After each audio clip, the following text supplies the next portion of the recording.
Fala, meus brutões! Seja bem-vindo no outro lado, onde a gente vai viajando e explorando as trilhas vastas da sua mente. Com quem? Com duas pernas e uma grande vontade de correr. Olha aqui quem tá de volta, depois de tanto tempo. O Victor Carrara. Tudo bem, Ê! irmão? Fala, irmão. Beleza, cara? E você? Bom demais, cara. Quem não sabe, o Victor, meu treinador de várias pessoas pelo Brasil com a corrida ancestral. Victor, há muito tempo, o que tá rolando na vida lá na Ilha Bela?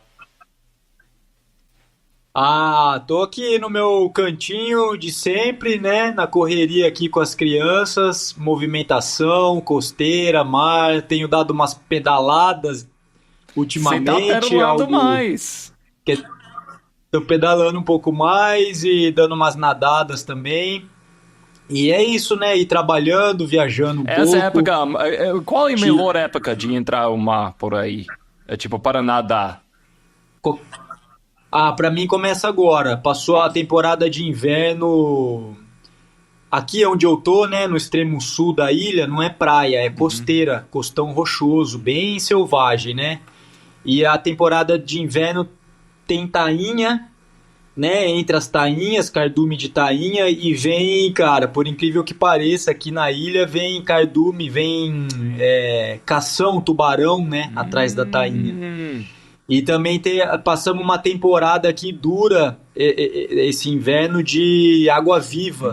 Então Hum. tava um pouco complicado nadar, Cara, né? eu Agora vi tá um um pouco Reels, melhor. alguma coisa assim, o maior tartaruga, tipo, no mundo, tipo, lá na Ibera, mas não falou no Reels o tamanho e tudo assim. Essa é uma espécie que passa lá muito. Sim, cara, eu nunca cruzei com essa espécie, mas tartaruga é normal aqui. Qualquer Mas treininho que eu quando vou eles falam, fazer tipo, a de maior do natação, mundo, eu qual passo. tamanho a gente tá falando? Tipo, Não sei, cara. Não tem sei, não lendas sei, aí bicho. de pessoas que vai vendo Tem... essas tartarugas, tipo, as maiores no mundo. Então, cara, tem um cara agora. Quem quiser seguir aí, Rafael Mesquita, que é um fotógrafo e filmmaker, que o cara tá arrebentando, cara. O cara tá direto no mar aqui no sul, né, na ilha, São Sebastião. E o cara esse ano, assim, arrebentou de captar imagens incríveis, assim, de espécies que estão, por exemplo, esse que você falou é dele, essa imagem, desse cara, né? Baleias, espécies de tubarão, difícil de encontrar, interação entre golfinho com outras espécies, interação entre baleia com arraia nadando junto, cara. Ele tem um perfil aí no Insta e é tudo aqui, cara, no quintal de casa Meu aqui. Então, Deus. eu vi baleia esse ano, eu vi baleia aqui onde a gente tá. Se eu abrir a porta que tá aqui à minha direita, é o mar, Uhum. né? E eu vi baleia do. Bom, você teve aqui, cara. Eu vi baleia do meu portão, assim, deu tipo, tá saindo pra correr, abri o portão e ver a baleia borrifar, assim. Aí eu já corri pra costeira, né? Então. É isso, cara. Aqui é selvagem assim mesmo. Então, pra nadar é interessante isso, né? Pra nadar, pra se deslocar na costeira, não é só pegar e ir, né? Tem que ver como tá. Eu escuto o mar daqui. Tem um cara muito interessante aqui, o Fernando, que é o pescador que fornece peixe. Ele pesca aqui embaixo, né, cara? Então, sempre eu vou trocar ideia com ele antes né? Às vezes, quando não dá pra nadar, eu pego a canoa dele, vou Ele, remar sua notícia pra trocar pela todo natação. dia com o Fernando. Ele é o CNN para você. Pro tempo. Ele é o meu aplicativo, cara. É o meu aplicativo de mudança de tempo, é massa demais, O cara. rádio Muito legal. ancestral tá funcionando bem aí. É rádio ancestral. Frequência certa. Bom demais, cara. Mas você É estava isso aí. viajando, né? Você voltou para sua terra mãe, né? Lá no Brasil, fora da Ilha Bela, né? Você voltou para dar umas aulas, né? Então, cara, na verdade eu tenho um caso com Santos, não é minha terra natal, né? Sou do interior de Bauru, mas foi a primeira vez que eu saí de casa aos 19 anos foi pelo triatlo e eu fui embora para Santos, né? Sozinho. Na época, Santos era a capital brasileira do triatlo. Tinha grandes nomes lá, o Oscar Galindes, argentino, tinha uma equipe, a Unimonte, o cara que foi meu treinador lá, o Mosquito, Miyashiro, lá era assim, era o grande centro, anos 2000 ali, começo, final dos 90, né, de 99, quando eu fui para 2000, eu fiquei até 2004 lá, nesse auge, né, dos meus 20 aos 24 anos, para treinar triatlo, né. E eu não voltava lá há 20 anos, cara. Quer dizer, num outro contexto, né? Jovem, de 20 a 24 anos, e agora eu voltei para trabalhar no Sesc lá. Recebi um convite para fazer um curso, né? Um curso mais longo, durante a semana. Que foi o tema e aí foi especial. do curso? Que foi o assunto? Então, é um curso que eu tinha antigo, né? Eu só fiz a revisão para atualizar ele e tal, e é um curso que ele é voltado para profissional da área do movimento, né? Profissional de educação física, de físio e tal. Só que aí eles pediram para fazer uma adaptação para profissionais, tinham profissionais, mas também para o público leigo, entre aspas, entusiasta, porque acaba, cara, você sabe que eu sou super... tenho bons olhos assim pra galera autodidata ou quem, né, enfim, então você acaba encontrando pessoas que às vezes não é formalmente da área, mas tem um baita conhecimento, então foi legal desenvolver esse curso lá, tinha gente do yoga, gente do atletismo mesmo, né, e corredores, etc, gente do clã, que lá de Santos, o Pedro, né? Então foi massa demais e foi especial porque eu levei a família, né? Voltei lá num lugar que eu vivi, né? É sempre emocionante, né? Você revisitar os lugares onde eu treinava, onde passeava e é legal, né? Porque lá é um centro que é litoral, né? Mas é super urbano, então tem coisa cultural, a gente foi no Museu do Café, esse tipo de coisa, né? Porque é o maior porto da América Latina, um dos maiores do mundo, né? Então foi massa essa experiência. Semana passada. Tinha grandes oportunidades de ouvir o pai falando: isso foi onde pai fez, isso onde pai... Não, sem parar. Acho que a minha esposa ficou com o saco cheio, cara, porque eu passava, eu morei aqui nesse prédio, eu corri aqui, aqui foi aonde a prova acontecia aqui, o triatlo. Ai, não, mas é bom voltar e você sentiu, tipo, tava uma coisa perto para você, porque às vezes você volta para esses lugares onde você morava e de repente tudo tá fresca na memória. Foi isso. Foi exatamente assim, cara. Exatamente assim. 20 anos depois, claro, mudou muito, né? Mas andar assim pela orla, sabe? Parecia que era ontem. Foi interessante, assim. Não, memória é uma coisa muito foda nesse sentido. Tipo, quando você tá longe do lugar, você mal lembra se morava lá, mas você volta para o lugar, tipo... Você lembra cada pedra. Imediatamente. O cheiro, os cheiros, sabe, cara? A brisa, a temperatura, o jeito que lá fica nublado, sabe? Tudo aflorou, assim. Muito bom, cara. Muito bom. Encontrei alguns amigos dessa época, né? Então que foi massa. ainda mora aí. Não? Sim, ainda que mora viagem, aí. Cara, que viagem. Gente, hoje a gente tem no episódio, a gente vai falar sobre várias coisas, então vamos em frente aqui. O grande tema hoje, nosso tema é recuperação. Recuperação, a gente vai falar vários aspectos de recuperação. O papel de recuperação em adaptação, em treinamento, porque os conceitos a gente tem de recuperação que talvez seja errado. A gente vai falar sobre a recuperação do GOAT, o Kilian Jornet. Saiu um artigo, entrevista com ele, logo depois o grande conquista ele fez, o Alpine Connection, sobre a recuperação dele. A gente vai entrar nisso, coisa que a gente achou foi interessante nesse artigo que rolou numa revista chamada Run, revista Run. E se tiver tempo, a gente vai falar sobre lesões, lidando com lesões e até recuperação de lesões e oportunidades que vai surgindo com lesões. Então, vamos lá, vamos lá. Essa coisa de recuperação, dá uma vista para a gente, Victor, sobre o que é recuperação no corpo, o papel de recuperação nesse ciclo porque a gente tem estresse no corpo, exercício e depois recuperação, a gente vai fazendo isso e tomara que a gente vai passar pela adaptação. Mas não é sempre tão limpo. Explica para a gente, tipo, o que é recuperação? O que está acontecendo? O que deve ser acontecer no corpo para ter uma recuperação certa? Cara, você deu uma palhinha aí, acho que é da coisa mais básica de entender o processo de treinamento. É isso aí que você falou, né? A gente, quando está treinando, a gente está expondo todo o nosso sistema a um estresse, né? Existe uma palavrinha usada na fisiologia que é a homeostase.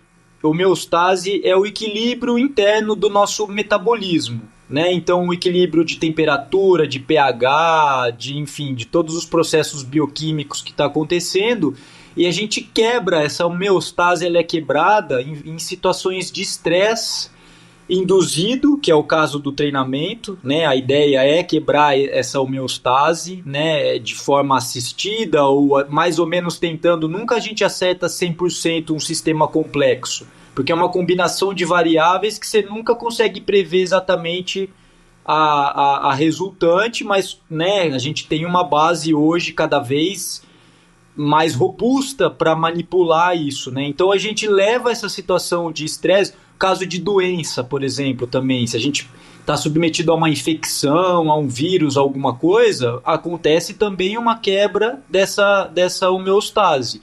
E aí o próprio corpo vai tratar de se recuperar através do sistema imune ou vários processos, por exemplo, processos de microlesão acontece o tempo todo quando a gente dá um estímulo, né, de descidas, por exemplo, ou alta intensidade, vai machucar, essa é a palavra, né?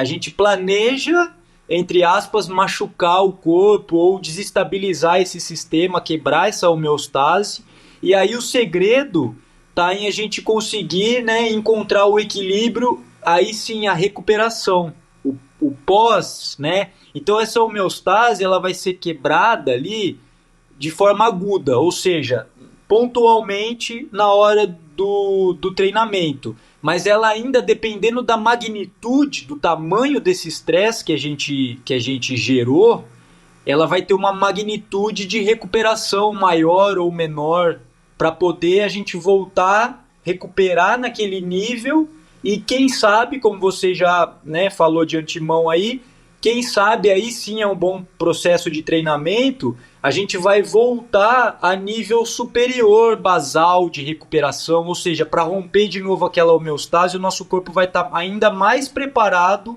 para manter a temperatura, a geração de energia, ou seja lá o que for, né? Agora, essa recuperação, ela tem alguns estágios, que pode ser um estágio mais agudo. Por exemplo, você acabou, às vezes não precisa nem interromper o treino. Durante o próprio processo, a gente não manipula, por exemplo, intervalos no próprio treino. Então, às vezes, no próprio treino, a gente está manipulando tanto o estresse quanto a recuperação. Num treino intervalado, por exemplo, ou algo assim, né? E a gente tem essa recuperação, né? Que a gente vai repetir essa palavra várias vezes, a gente tem a recuperação mais crônica, mais a longo prazo. E tudo depende do grau, né, de magnitude desse impacto, desse estresse que a gente deu, mas isso é individual, porque de repente o mesmo treino vai ter um efeito negativo em primeira instância, né, para mim, diferente do que para você, e a sua recuperação também vai ser diferente para a minha. Então, dependendo do tipo de treino, tem alguns princípios, por exemplo, por isso que tem o clássico, né? Um dia você treina mais duro, outro dia você treina mais leve. Então, sempre esses sistemas ondulatórios de estresse e recuperação. Só que, cara, não é tão simples, porque a gente não tem só duas coisas na balança. Seria bom se a gente só treinasse, dormisse e comesse, não tivesse que lidar com a família, não tivesse que lidar com o trabalho, não tivesse que lidar com o ar que tá uma porcaria porque tá tendo queimada pra tudo quanto é lado. Então, tudo isso tá dentro dessa balança da recuperação. Isso a gente está falando de um treinamento normal do dia a dia, onde a gente está, né, esperado mais ou menos o que vai acontecer, tentando mais ou menos controlar essas variáveis, né, alimentação, descanso, sono, próprio treino, etc. Agora, quando a gente submete, por exemplo, a uma competição, esse estresse vai ser ainda maior e a necessidade de recuperação também é maior, né? Principalmente porque não só para os profissionais, para a elite, tem um estresse a mais, que é um estresse psicológico, etc., né, de mídia, de tal, mas, por outro lado, vamos chamar, tá? Só, vamos dar esses nomes só pra gente facilitar. Os amadores, né, também tem um estresse ainda maior, porque na semana de prova normalmente acumula um monte de coisa porque você não vive daquilo. Bom, enfim, os elite que a gente fala no Brasil também não, né? Na sua grande maioria. Então, é estresse sobre estresse, porque acaba acontecendo que você tem que lidar com logística de viagem, você não sabe se a grana vai dar, às vezes você não consegue hospedagem, vai atrás disso em última hora, você não sabe, etc. Tudo isso, né? E o trabalho acaba acumulando mais, você tem que trabalhar mais para poder ter os dias de folga, para poder viajar, etc. E aí chega o grande dia da prova, e aí você depleta, né, que é o nome da fisiologia também que a gente dá quando a gente consome, depleta as nossas reservas, seja de glicogênio, carboidrato, energia e tal. E aí a gente se expõe totalmente no pós, né, cara? Abre as portas do sistema imune, principalmente para a gente ver muita infecção do trato respiratório superior. Isso acontece, por exemplo, com muito atleta nas semanas picos, normalmente faltando, né, dependendo do tamanho da prova, quando tá faltando um mês, é uma coisa comum do atleta ficar doente, ter dor de garganta, ter febre e assim por diante, né? Então, a gente está falando sobre muitas coisas com essa palavra recuperação. E pode ser aquela 1 minuto, aquele argumento clássico entre intervalos. Não, tem que recuperar 2 minutos ou 3 minutos. E, nossa, ouvir dois treinadores falar sobre isso é uma piada. Tipo, fazer uma briga sobre isso. Então, pode ser uma coisa, recuperar mais 30 segundos ou recuperar mais um ano, porque, nossa, você tinha uma mega doença, além de treinamento, e você precisa 1 ano, 2 anos para recuperar. Mas o que eu estou vendo de você, um grande erro seria uma mal calculação do tamanho do estresse que você está passando. É uma coisa que eu acho que a gente faz, é clássico. Você pensa sobre seu treinamento, você pensa só sobre a planilha, mas você não vai colocando o estresse da família, sua sogra está doente, essas coisas da vida que vai acontecendo. Nossa, você não está certa na mente. Tudo isso é estresse, e se você não tem essa recuperação certa, ou calcular esse estresse certo, você nunca vai ter a adaptação que você precisa para ir em frente como atleta. Mas fala para mim, como um treinador, quais erros você vai vendo pessoas tipo repetindo com esse entendimento de recuperação? Que é as coisas mais comuns? Eu acho que o mais clássico é replicar o que os outros falam, o que os outros fazem, se pautar muito em dados, em tecnologia. Não estou falando que isso não é interessante, mas se pautar muito em métricas. E uma coisa clássica, pelo menos na minha visão da corrida ancestral, que a gente discute sempre você acaba, quando você acaba usando muitos intermediadores tecnológicos para fazer uma leitura, você acaba perdendo em autoconhecimento, né? Eu já conversei aqui em outras oportunidades o que eu penso um pouco de tecnologia, não vou me delongar muito, abrir um pequeno parênteses, mas quando né, toda tecnologia, ou a maioria delas, é uma tentativa ou efetivamente um logro, né, de se conseguir amplificar uma capacidade biológica que a gente já tem. E isso é ótimo, Uhum. cara, legal. A gente, né, consegue usar um equipamento tal que vai amplificar algo que a gente tem competência para fazer. O problema é que quando a gente só delega, a gente perde a nossa própria sensibilidade ou a nossa capacidade mesmo fisiológica, biológica de lidar com essa situação de forma, putz, eu não gosto muito dessa palavra que é complicada também, mas de lidar com aquilo naturalmente, né? Então eu acho que Uhum. isso leva a um ponto que você é um cara que desenvolve muito e você traz isso sempre no outro lado, que é desenvolver o autoconhecimento, cara. Então, só para ir já fazendo um Uhum. paralelo com o Kylian, a gente vê o amadurecimento dele, né? E como ele foi, e também muita coisa a gente esquece de pensar que tem uma metodologia que chama tentativa e erro, cara. Então é Uhum. aprender com os erros e também saber que vai se transformando.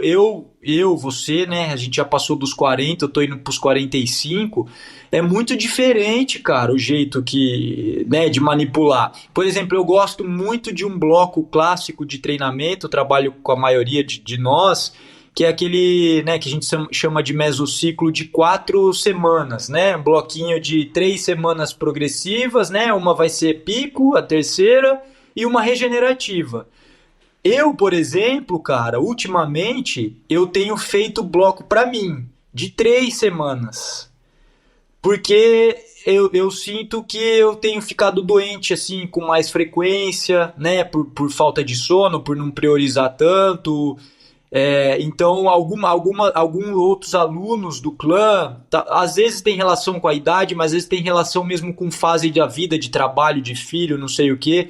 Então eu percebo que começa com mais frequência a ficar gripado, ou começa com mais frequência. A gente tenta ali dar um estímulo de melhorar coisa na vida, mas às vezes a pessoa não está conseguindo encaixar isso. Então eu começo do lado de cá, então, meu, infelizmente não dá. Você quer correr 80 quilômetros por semana, mas ficar doente a cada um mês, uma vez por mês, não vale a pena. Né? Então eu começo, por exemplo, dando um exemplo de um monte de coisa que dá para manipular, né? Encurtar esse mesociclo. Então fazer com mais frequência essa semana regenerativa, né?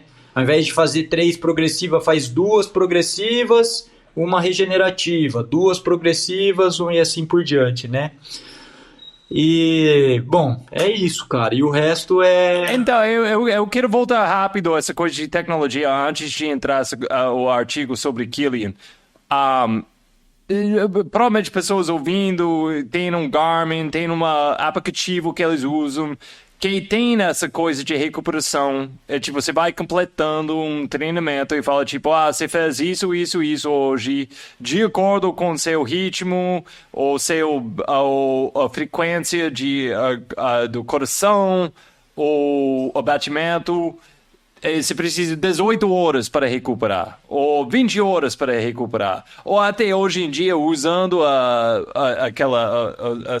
cintura o batimento cardíaco, que vai te falar, tipo, nossa, tome cuidado, seu batimento é diferente. Quais coisas? Porque, como você falou, tipo, tá medindo coisas natural. Quais sinais essa tecnologia tá olhando? O que tá rolando com isso? Quando a gente olha no aplicativo e fala e tá dando esse feedback para a Então, gente. bom, tem até os medidores de sono, de qualidade de sono e tal, né, cara? É, É. eu vejo que é importante, mas não é todo mundo que vai saber usar e lidar com esses dados, além do que a gente não sabe, tem muito equipamento que não está homologado, né, ou que tem muita variação. Então eu sempre olho essas ferramentas, dados, né? A gente tem a plataforma lá na assessoria que dá um monte de dado, eu observo, mas eu acho importante triangular. É uma forma de você calibrar a sua percepção subjetiva da coisa. Porque, pô, Roger, Cara, fala sério, bicho, ou quem tá ouvindo aí. Se você não tiver a capacidade de ouvir, de parar e falar assim, meu, tô cansado, sabe?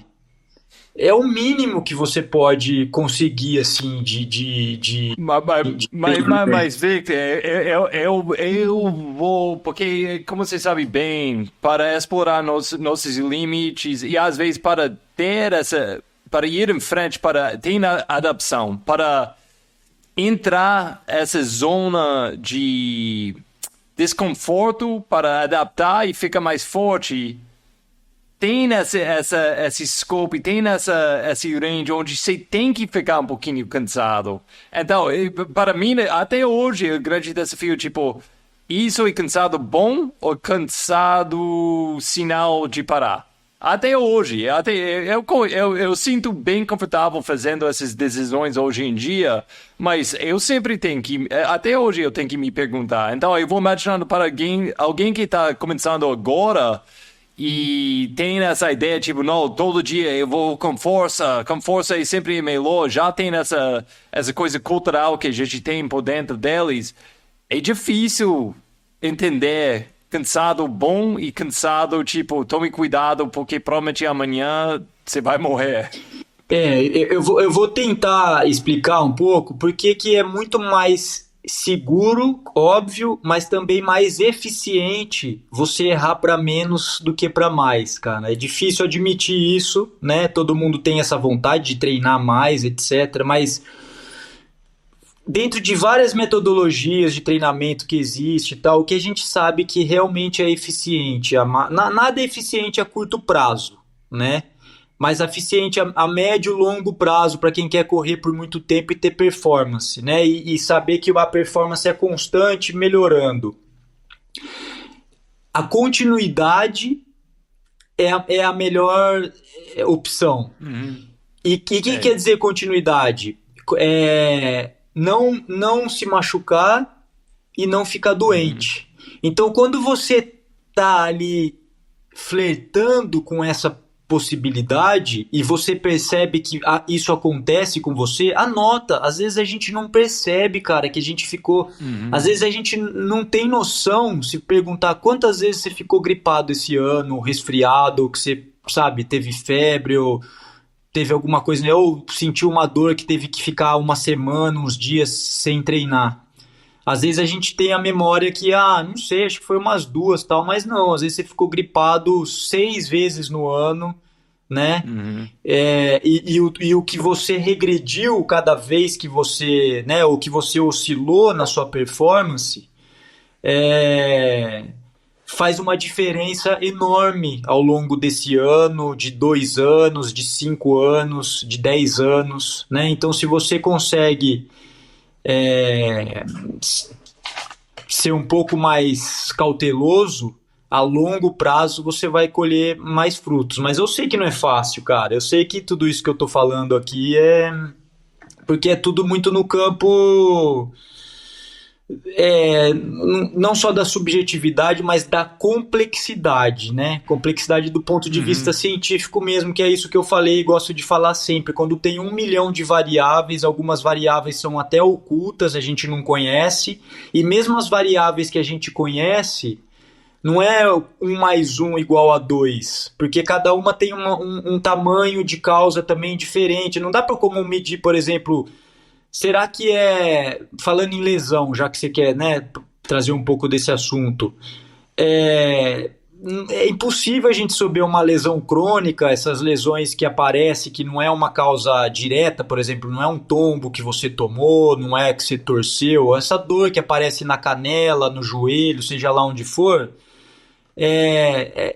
não tem como você saber qual das variáveis, por exemplo, será que é biomecânica a minha pisada? É o tênis que eu estou Uhum. usando? Será que está faltando algum tipo de suplemento? Será que eu estou dormindo pouco ou dormindo mal? Será, na verdade, a combinação de tudo isso que vai dar essa resultante inesperada e também você não sabe qual o grau o grau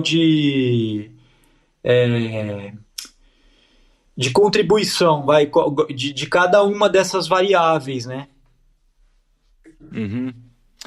Então, a gente vai voltar a essa ideia de lesões, como fazer diagnóstico e usar isso dentro da recuperação depois. Mas vamos entrar nesse artigo, essa entrevista com Kylian Jornet.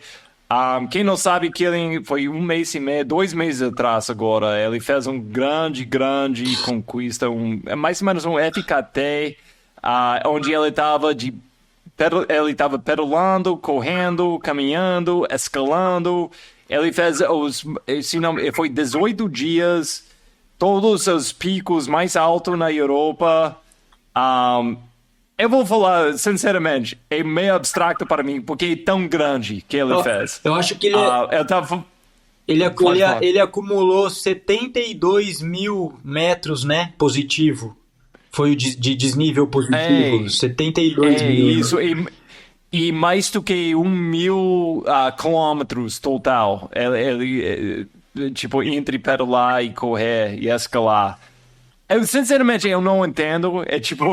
Mas Kylian mesmo fala foi o maior conquista da vida dele. Então, um cara que eu estava falando com você antes, um cara que subiu o Mount Everest 2 vezes na mesma semana, tem um recorde de subir a montanha mais rápido, o Mount Everest mais rápido do mundo. Para um cara que já fez tantas coisas e ganhou o UTMB várias vezes, ganhou Western States, ganhou todas as provas de ultra mais famoso, ganhou todo no mesmo ano. Para ele falar isso foi a maior conquista na vida, então, deve ser uma coisa fodásimo além da minha imaginação, porque eu nem consigo tentar começar de imaginar a dificuldade que ele fez. Esses 18 dias, ele relatou que ia dormir uma média de 5 horas, né? Uhum. Então, mas o nosso bate-papo não é sobre é sobre a recuperação com isso. Então, você escolheu, esse artigo foi numa revista, eu vou deixar o link embaixo, a revista Run Outside Online. Mas na Go Outside brasileira, tem uma versão português também. Acho que tem um pouquinho menos de informação. Não sei se está exatamente a tradução, mas tem as mesmas informações ali, quem quiser a versão em português. Legal. Eu vou achar os dois e deixar nos links aqui. Então, por que você escolheu esse artigo? O que você gostou nessa? Bom, a gente sempre tá acompanhando o Kylian, né, cara? Acho que todo mundo sente essa atração em todas as modalidades, né? De ver o que os caras estão fazendo. Agora, esse final de semana, por exemplo, eu acompanhei um pouco, foi o Ironman do Havaí, né? Então, também acontece teve quebra de recorde, teve cara quebrando na corrida, então é sempre interessante ver a direção que tá tomando as coisas e tal. Mas especialmente o Kylian, há muito tempo, me chama a atenção, porque, primeiro, cara, acho que é bom deixar claro, né, pra gente não ficar também romantizando muito, que o Kylian tem um monte de privilégios genéticos, etc, né, ele tem a combinação perfeita, cara. O cara tem o VO2 entre 85 e 90, isso a gente sabe que, cara, é claro que é possível conquistar muita coisa, melhorar através de treinamento, etc, mas o fator genético pesa muito, né, para esse tamanho aí de capacidade que ele tem, e também o fator ambiental, né? A família que o cara nasceu, aonde ele nasceu, com os pais montanhistas, né? Com 1 ano e meio ele já estava fazendo trilha, já vivendo em altitude, morando numa cabana nos Pirineus. Então, assim, o cara tem a combinação perfeita de o que a gente chama de epigenética, né? Que é o ambiente ter o máximo de benefícios para potencializar toda a capacidade genética para ser explorada, né, para ser aflorada. Então ele teve isso, né?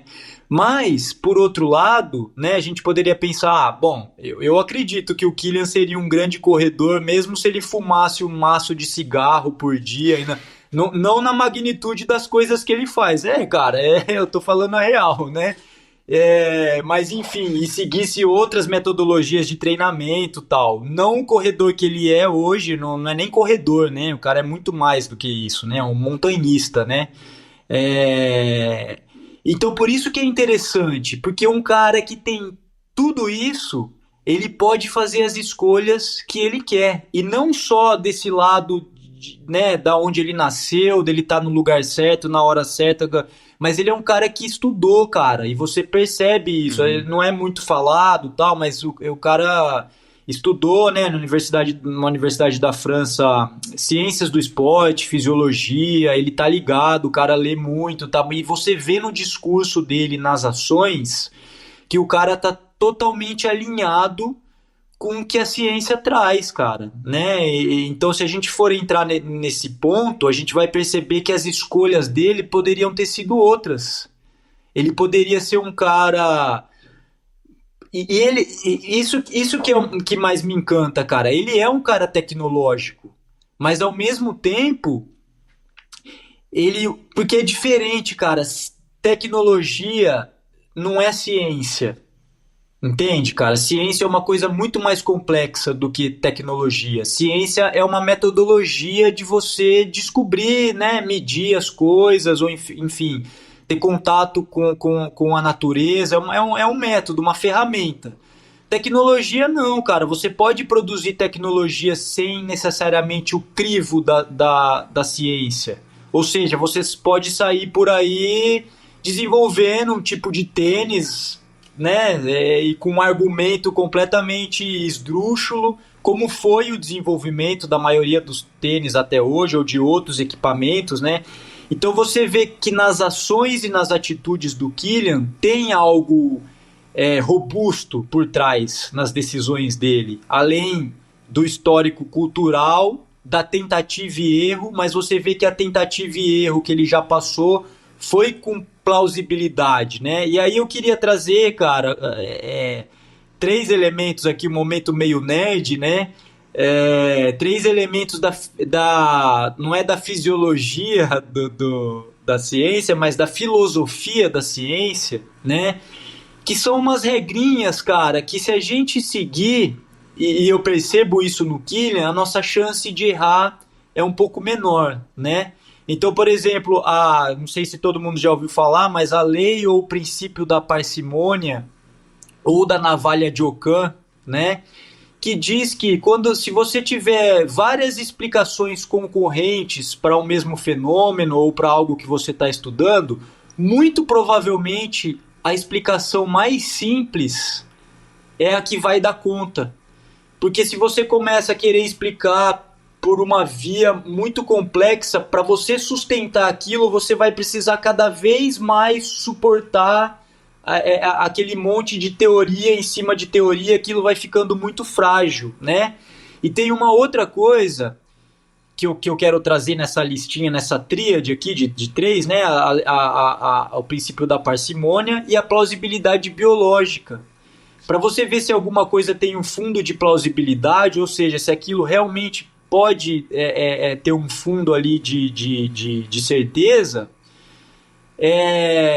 você tem que trazer aquilo para saber se condiz com a evolução, que já é uma ciência, né, já robusta de evidências, etc. Se aquilo condiz com as leis da física, da natureza, né, para explicar, e que de certa forma está junto com essa lei da princípio da parcimônia, né? E o ônus da prova, cara. O ônus da prova diz que quem propõe alguma coisa nova é que tem o ônus, ou seja, o trabalho, o custo de provar que aquela nova evidência tem plausibilidade ou funciona. Eu vou dar um exemplo prático de algo que mudou muito começou nos últimos 20 anos, não mais, cara, começou nos últimos 30 para 40 anos, mas começou a se consolidar nos últimos 20 anos, que é a hipótese, e que hoje já não é mais hipótese, hoje já é abraçado pela ciência, de que o Homo sapiens, a nossa espécie, é uma espécie corredora de longa distância. Que a gente tem adaptações perfeitas e vou além, de que nós somos o animal, né, mais capacitado ou mais adaptado fisiologicamente ou morfologicamente para desenvolver longas distâncias. Não estou falando que é para ganhar maratona ou ultramaratona, mas para se submeter a deslocamentos de longa distância, correndo, caminhando, enfim. E isso, cara, passou por esse crivo que eu acabei de apresentar. Porque lá em 84, um cara chamado Dave Carey, ele escreveu um artigo que ele chamou de paradoxo, porque na época era tão longe da realidade você propor que o humano era um corredor de longa distância, ou que era um corredor, porque as pessoas olhavam, né, os biólogos, sempre olha, e isso faz parte dessa plausibilidade biológica, as características que passa pelo crivo da seleção natural são aquelas que colocam a gente numa situação de vantagem no ambiente de sobrevivência, né? E se a gente olhasse para a gente como corredores, isso não estaria acontecendo, porque nós somos mais lentos do que os animais mais rápidos, nós somos mais lentos do que os animais que a gente poderia ser a nossa caça ou dos que poderiam caçar a gente. E propor que a gente é animal corredor de longa distância também não preenchia isso, porque não teria a causa, né, o porquê da gente ser animais corredores de longa distância. E ao longo desses últimos 40 anos, e principalmente nos últimos 20 anos, principalmente com o Lieberman, né, que lá em 2004 publicou na capa da Nature Born to Run, né? Esse título Born to Run não é do livro. Então ele trouxe depois em 2004 uma porção de evidências e corroborando com outros autores, né? De várias adaptações que só seriam possível comparando com outros animais, né, muito bem adaptados para deslocamento de longa distância, em ambiente principalmente mais quente, etc, né? Mas ainda faltava, cara, dentro, né, do ônus da prova, quer dizer, já tinha todo esse... porque quem estava propondo, aí que eu quero chegar, né, que precisou correr atrás de todas essas evidências, né? E aí só para fechar isso, esse desfecho veio com os estudos de outra área da antropologia, né, para trazer o porquê, né, desse tipo de adaptação, porque a gente tinha vantagem que foi o lance da caça de persistência, etc, né. Então, cara, eu dei toda essa volta, né, mas para criar um contexto para a gente entrar nesse papo agora da continuidade das decisões do Killian, né, porque eu vejo muito essa ponderação por trás das decisões dele, até mesmo quando ele fala da tecnologia mesmo, né, dos equipamentos. Foi perguntado, né, não sei se você vai tocar nesse ponto, creio que sim, né, foi perguntado, o entrevistador perguntou para ele, né, o que ele achava desses recovery, né, que tá em alta agora, aquelas botas de compressão, né? Como é que chama? Eu esqueci. Mas usando todas essas coisas chiques de recuperação, além de... Isso, essa coisa aqueles tubos de... de sucção, não sei. Que deixa aquelas marcas, eu acho. Isso, até mesmo chupa-cabra. O gelo, né, cara, crioterapia, enfim. E ele é enfático nisso, né, cara, e com toda a razão. Essas tecnologias estão propondo essas soluções sem passar pelo ônus da prova. Então, o que a gente tem de evidência é muito raso, cara. Não que eu aposto todas as minhas fichas só no que tem evidência, tá? Mas, se a gente colocar na lei da parcimônia, que eu acabei de explicar, na plausibilidade biológica, e além de tudo, não passa nesse crivo, e além de tudo, ainda não tem o ônus da prova, né? O Killian mesmo fala, cara, ele falou, você já viu o desenho desses artigos? A gente tem artigo, você consegue encontrar artigo corroborando ou reforçando qualquer viés que você quiser. Mas quando você vai ver o desenho dos artigos, tem conflito de interesse, né? Tem as próprias marcas. Tem um caso do artigo de 2018.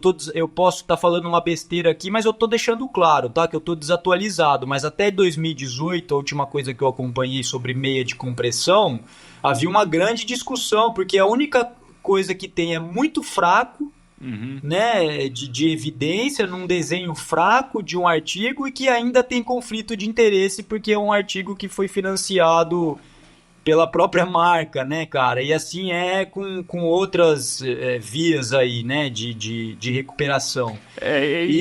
Mas no artigo também que ele fala, tipo, quem usa pode ser que tem... Isso, pode usar, mesmo porque, cara, é incrivelmente, mas se a gente comparar várias, vamos chamar de técnicas, né, de recovery ou né, seja lá do que for, todas têm uma coisa em comum, que é o efeito placebo. E o efeito placebo tá consagrado, cara. Funciona. Então, às vezes, um ritual seu, pessoal, não precisa ser nada místico, né, pode funcionar. Então, legal, cara, vai fundo. Às vezes é um fardo você ser muito cético, porque aí você não tem nem o efeito placebo a seu favor, né? Mas no caso do Killian, não é isso, cara. O cara percebeu o que, né, dentro desses quesitos de plausibilidade, etc., mas ele também, por exemplo, até sobre suplemento ele fala, né? Então veja como o cara é consciente. O cara tá morando na Noruega, né, há muito tempo, né, a Noruega é um lugar privilegiado geograficamente para treinar, etc. Só que ele sabe que, por exemplo, lá a incidência de sol, principalmente no inverno, é muito baixa. Então ele compensa isso suplementando o que talvez ele não faria se ele morasse aqui no Brasil, por exemplo, né, que a gente tem muito sol, então... A vitamina D, né, cara? Ômega 3, ele mencionou, né? E probiótico natural da fermentação, né? Sempre se movimentando, então isso é uma coisa, né? Então são várias coisas, é claro, né, cara? É fácil, onde você procura viés ali, os meus viés eu encontro ali no Killian, mas... É tudo que a gente fala, né, cara? Manter um nível alto de movimentação, isso não quer dizer não treinar numa recuperação, não quer dizer ficar deitado na cama de repouso, né? Ele fala que tá em alta logo depois desse... Como chama mesmo o projeto, cara? Alpines Connection. Alpine Connection. Alpine Connections. Depois desse projeto... Ele falou que ele ficou ainda uns 5 dias, quase uma semana, ainda acordando nessas 5 horas, né? Dormia essas 5 horas, mas em alto nível de atividade, não de treinamento.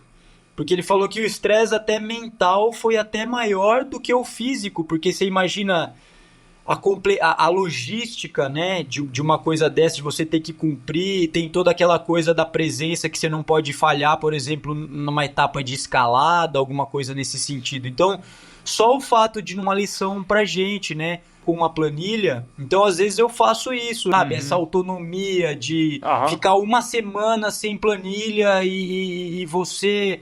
Cara, se mexe em abundância, vai fazer coisa que você não vai andar de bicicleta com seus filhos, com a sua esposa, vai caminhar descalço na praia ou enfim, vai mexer na sua horta. Explica esse termo, eu acho que a maioria das pessoas ouvindo essa ideia de active recovery, recuperação ativo, colocando sangue nos músculos e coisas assim. O que é a ciência ou o que está rolando dentro do corpo? Legal, vou responder com uma outra cena do Killian mesmo, que ele fala que a recuperação, né, é o nosso tema principal aqui dessa entrevista dele, ela não é algo pontual, manipulável depois da prova ou depois do treino ou depois de um projeto dele, né, um projeto desse. A recuperação, ela parte de um estilo de vida. Então, quando você está dentro de um estilo de vida organizado, a recuperação ela é uma coisa contínua, ela tá acontecendo, né?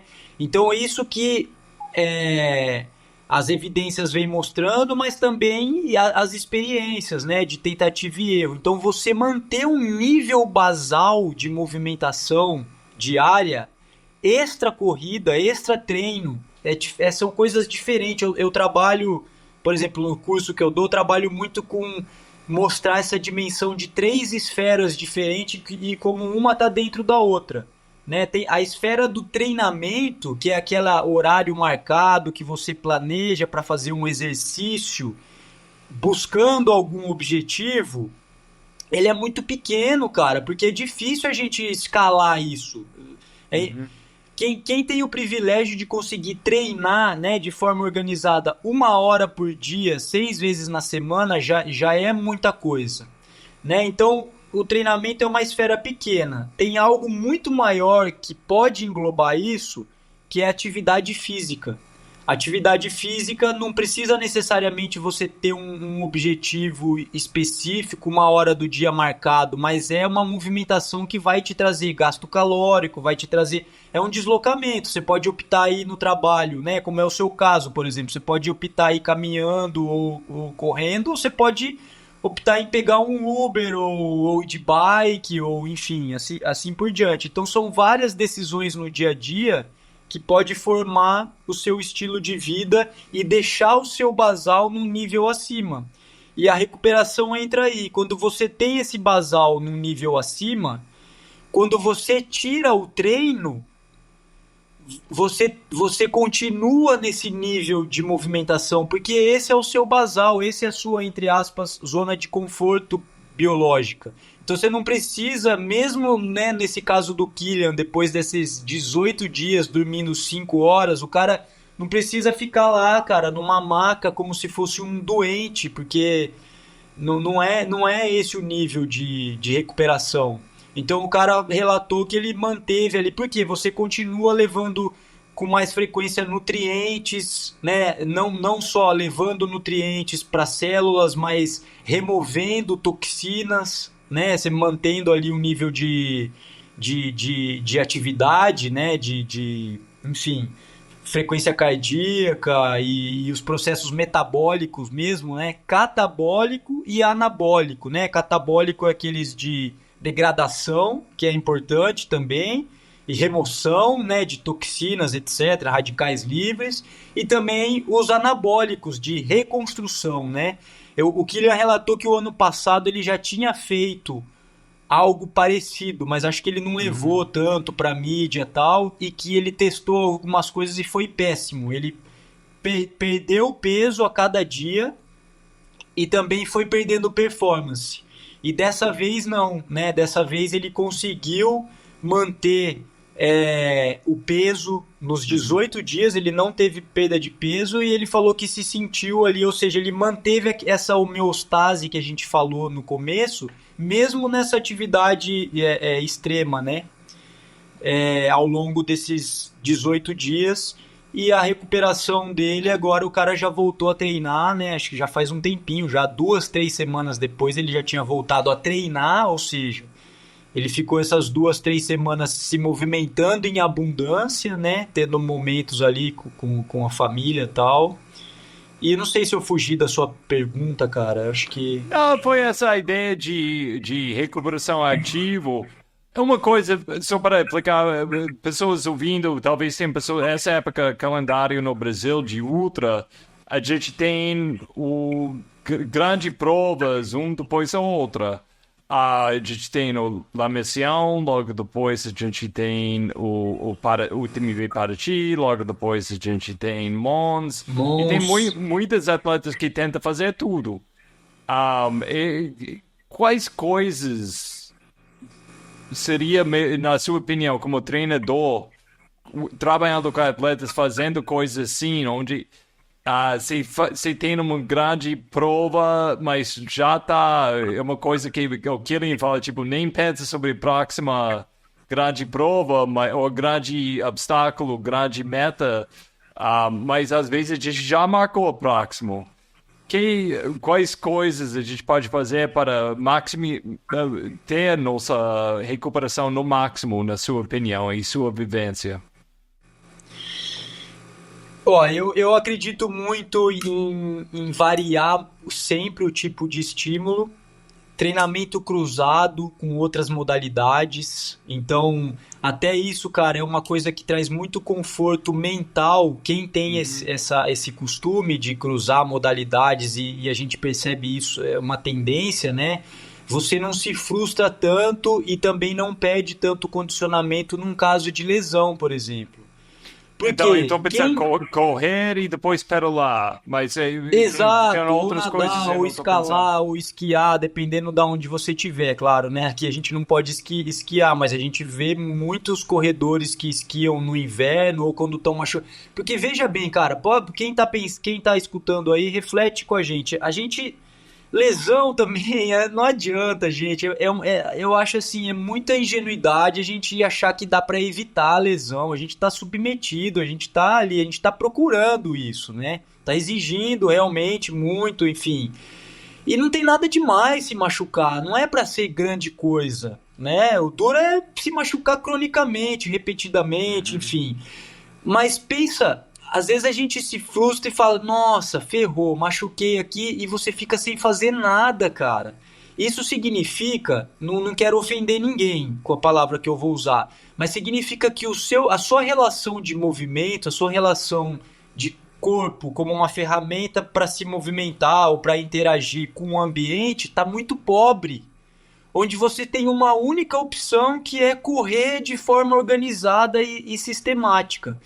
A maioria das lesões que eu já tive, que eu já passei, ou que meus atletas, ou que eu vejo na literatura, etc., elas tiram a gente do jogo da especificidade, mas dificilmente ela vai te impedir de pedalar, por exemplo, falando aqui de caso de corredores. Dificilmente alguma lesão que vai te tirar da corrida também vai te tirar da bike ou da natação ou de você escalar numa parede de escalada ou mesmo de você caminhar de forma intensa, aproveitar para desenvolver outras coisas. Tá machucado, não dá para correr, mas muitas vezes você pode fazer um trekking e você nunca experimentou bastão, só tô trazendo uma ideia. Que é um momento melhor, cara, para você desenvolver, por exemplo, ali a sua habilidade com bastão e ser uma extensão sua do que no momento que você, opa, pera aí, então vou ficar sem correr, beleza, mas eu vou virar um baita hiker, né? Ou, né? Vou desenvolver esse aspecto e quando você voltar a recuperar dessa lesão, você ali tá um pouco fazendo trilha, caminhando, um pouco pedalando, você vai ver que o seu nível de condicionamento vai voltar rapidinho do que você ficar apoiado só na corrida. E aí você vai ficar mesmo, vai ficar 3, 4 semanas sedentário, né? Então acho que manter esse basal abundante e variado de movimentação é muito importante para isso. E aproveitar as oportunidades sempre que dá uma merda, cara. Uhum. No início você fica meio, porque normalmente você tinha um grande alvo, você tinha uma coisa, ou você tá pegando o ritmo, indo um ramo, e depois a lesão parece um grande obstáculo que você não vai passar. Mas o que eu tinha nas nossas notações para esse episódio foi a lesões como oportunidade. Exatamente o que você está falando. A oportunidade, além de, tipo, primeira etapa, na minha opinião, fazer um diagnóstico. Por que eu tinha essa lesão? Foi uma coisa minha postura? Foi uma coisa biomecânico? Porque isso é uma grande oportunidade de aprender sobre seu próprio corpo. Então, onde eu tenho que ficar mais forte no meu corpo para evitar isso no futuro? Por que isso fica acontecendo? Eu estou fazendo overtraining ou por causa disso? Então, essa investigação é uma oportunidade de virar tipo uma detetivo para seu próprio corpo. Mas, como você está falando, é a oportunidade de explorar outros esportes, outros jeitos de movimentar, de mexer seu próprio corpo. Uma outra coisa que eu vou jogar é, tipo, de fazer outras coisas, outros hobbies e até, tipo, investir seu tempo em jeitos diferentes. Os outros pilares que a gente fala no clã é, tipo, essa coisa de família, amigos, a lesão pode ser uma grande oportunidade, porque, pô, às vezes a gente cai nesse buraco de treinamento, a gente vai negando nossos amigos, a gente vai negando, tipo, não passando tempo suficiente com sua esposa, seu marido, e, tipo, a gente, os próprios filhos. Então, é oportunidade, tipo, nossa, essas 2 horas eu ia treinar sábado da manhã. Nossa, eu vou fazer uma baita café da manhã para a família. A gente vai sentar juntos. Eu gravei, eu acho que quando essa entrevista rola, eu já coloquei a entrevista com Vicente, um atleta espetacular, mas ele passou 1 ano com lesões. Que foi muito difícil para ele não correr esse tempo, fazer o esporte que ele ama. Mas o que ele fez? Ele aprendeu como usar a câmera, a máquina de tirar fotos. E ele foi para provas para participar, entre aspas, nas provas como fotógrafo. Que eu acho que foi sensacional. Ele aprendeu um hobby totalmente diferente, mas que conectou ele ainda com a comunidade, conectou ele com as montanhas, passando tempo na natureza. Mas foi uma coisa, ele tratou essa lesão para um tempo de desenvolver outras partes da personalidade dele. Então, essa coisa com lesões como oportunidade, eu acho que é sensacional. E às vezes, lesões, voltando para nosso assunto desse episódio, é uma grande oportunidade de recuperar. Porque às vezes, tipo, eu por exemplo, eu não falei no podcast até agora, mas durante Paraty, eu caí várias vezes na última descida, que eu acho que quem foi na prova entende o que eu estou falando, quem participou sabe exatamente o que eu estou falando, mas eu bati o mesmo lugar no meu cóccix várias vezes, e eu percebi até mesmo dia, porque eu demorei 20 minutos para subir uma escada, então, tipo, alguma coisa tá errado, e na minha recuperação eu vi, tipo, nossa, eu não estou certo, meu cóccix está machucado, e demorou, tipo, 4 semanas. Então, eu tinha essa coisa no início, tipo, putz, a primeiro ano eu não vou fazer Mons. Eu fiz minhas lágrimas para umas horas, mas, nossa, eu, tipo, que oportunidade de não correr, recuperar todas essas coisas, porque eu passei anos e anos correndo sempre. E provavelmente não dando todas as químicas dentro do meu corpo recuperar suficiente. É tipo, nossa, eu vou recuperar. Provavelmente, não provavelmente, eu perdi um fitness durante esse processo, sim, mas eu estava a hora que estava ok para caminhar, eu estava caminhando. A hora que estava ok para pegar uma trilha andando, eu estava pegando uma trilha andando, fazer o trotezinho, comecei a fazer trotezinho. Mas eu perdi fitness, sem dúvida. Mas agora eu vou começar o processo de recolocar esse fitness. Mas, nossa, eu tenho a vontade, aumentou muito mais agora. E o prazer de correr. Pegar uma trilha, peguei a primeira trilha correndo mesmo, tipo, mexendo meu corpo, uma velocidade que eu gosto, domingo agora. E, não, cara, foi uma sensação, eu não senti anos. Foi mais alto do que alto. Só por causa dessas 4 semanas. Então, essa coisa de usando lesões como oportunidade de recuperar suas energias em outros aspectos, é sensacional. Ó, eu acho que você não perdeu. Claro, você perdeu o fitness, né? Que a gente chama de destreinamento. Mas o destreinamento ele também é relativo com o seu histórico, a sua sequência, cara. Então, como você tava há muito tempo treinando de forma consistente, sem se lesionar, sem ficar doente, entende, cara? Você não era o cara que tava oscilando. Foi aquilo que eu falei lá no começo, que errar para menos, né? Que é aquilo que a gente sempre fala. Você já falou isso, cara. Aliás, nossa conversa como profissionalmente, como atleta e treinador, começou por aí, né, cara? Você falou, ó, talvez se eu quisesse, eu quero performance, por isso que eu tô procurando um treinador. Mas se eu quisesse uma performance foda, imediato pra semana que vem, ou pro mês que vem, ou pro ano que vem, eu ia procurar talvez outro treinador, né? Uhum. Então é isso, cara. Então, nesse processo de longo prazo, você tá mantendo isso há muito tempo, sem, né, ficando poucas vezes ou quase nada doente, assim, que, né, que seja o caso de interromper. Então isso também faz diferença numa eventual coisa como ainda a sua lesão, eu prefiro esse tipo de lesão, cara, porque a sua tem uma causa. Você caiu e bateu. É diferente desse tipo de lesão que é essa que gera esse estresse maior, porque no seu caso você sabia, não é nada que eu tô fazendo errado. Eu Uhum. estava buscando performance numa prova dura que eu estava disputando posição, estava descendo forte, estava molhado e caí algumas vezes, me coloquei nesse risco, bati, sabe de onde veio. E sabe que o cóccix é difícil mesmo, a recuperação, não tem o que fazer, não dá para imobilizar e é esperar, né? E o tempo médio é esse. Então olha como já, né, isso traz um alívio, né? Ah, demora 4, 5 semanas ali para cicatrização, etc, né? Então você vai ver, cara, que você vai